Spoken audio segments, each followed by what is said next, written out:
Se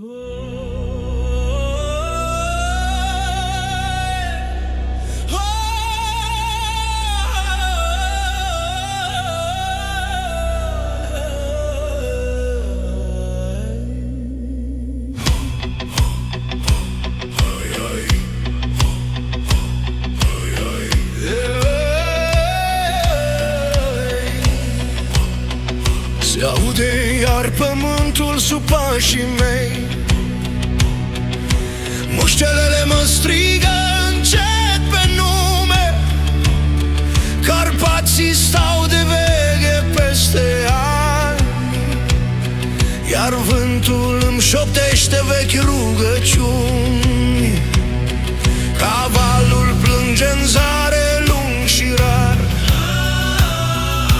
naiul îmi taie sufletul în două. Sunt iar copil și om plecat departe, cu dorul prins adânc în palme goale.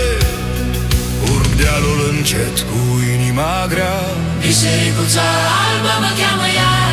în lumină strălucește o cruce cu o coroană de flori. Tăcerea doare, întoarcerea acasă nu e un drum, e o rană care cântă sub piele.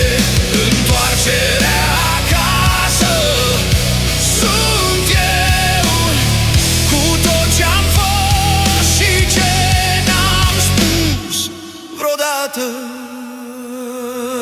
Dragă mami, dragă tati, dragii bunici, vă spun încet, plec din nou, dar nu de tot. Vă las în grijă celor ce rămân, dar gotul plânge lung în seară, țambalul bate ca o inimă. Îmi strâng trecutul într-o privire și viitorul într-un tren ce pleacă.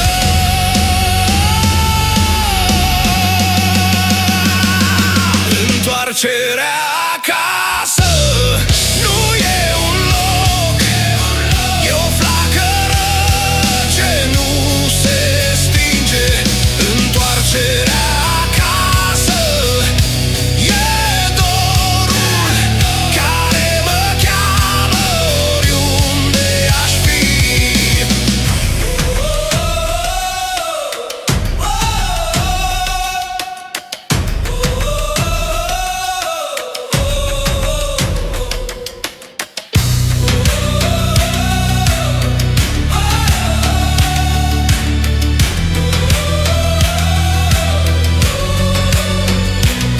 Mă depărtez de zgomote, de lumi grăbite fără rădăcini.